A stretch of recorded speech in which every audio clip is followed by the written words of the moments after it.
His father's work. No surgeon, not even a butcher's training. His knives, his saws, his teeth and fingers, guided by instinct by the outside somethings that only he could see, that humanity had blinded itself to, that his children had seen, at their most exquisite moments, at the peak of pain. Sander would, too. The device promised that, in its hooks and tendrils already in him, proliferating through the flesh of his arm, the sensation vile, an agonizing itch, the fluttering footsteps of parasitic spiders seeking some hollow in which to lay their eggs. Scrabbling in the dirt, in the desiccated remains of those who had given themselves willingly. At the end, he flailed, trying to dislodge the thing from his hand, even as it bored into him, weaving around nerves, burrowing into bone. A moment of doubt. Weakness, spurred by pain he'd never imagined, even in his most misanthropic fantasies, when he'd revelled in visions of humanity bleeding and bursting apart, fire erupting from the pores of his most hated, his most loved, people he liked, people he loathed, none of them mattering as they became common slop in their own putrefying skins, ashes in the air. This pain. The suffering his father had orchestrated, but not conceived, unlike anything necessary, so that it might be captured at its apex, bottled and sustained at a point where it eclipsed all else. Thought, memory, doubt, confusion. A moment of the most brilliant clarity, the first light of being, that not only illuminated all else, but created it, the original fire, the only means by which the blind might be coaxed into seeing.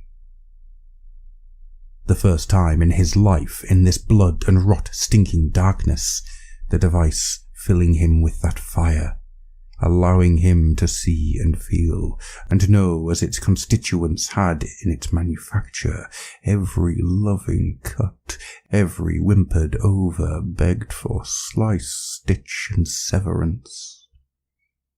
Eyes bleeding, lips moving, tasting the tears, bisected tongue shaping inarticulate prayers. The device, his, now, a living, pulsing part of his anatomy, as it was always meant to be. My gift to you. By it he saw them, the ones who had come whispering to his father, showing him the means, gifting him the instruments. Inspirata, as they were called by some, although they gave themselves no names, no titles. Angels of meat and metal, grinding, bleeding as they walked, as they fluttered, so beautiful he hurt at the sight of them, wanting to take his own stinking, rotting flesh open, to tear out his worthless organs, his wretched bones, to be pristine in his nudity, his utter absence. What he'd always invited, the violence he begged for, a pale substitute, a prophecy. They sang, the strange angels, their music surgeons' instruments, moving over and through, parting him open, peeling him back, eager, trembling, having waited all this time, anticipating his return. Child, they called him. Voices of those of adolescence in love, of tortured girls and blissed-out boys. Throats chiming and scraping, as though every syllable filtered through throats full of razor blades.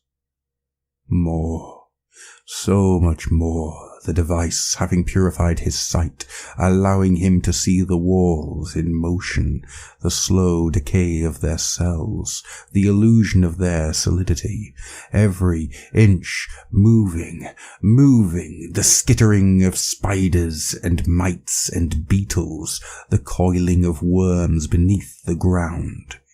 Even the forces holding them there, sustaining the delusion called reality, fraying threads, unseen energies and circuits that had been falling since long, long before humanity's ancestors flopped pale and gasping from the oceans.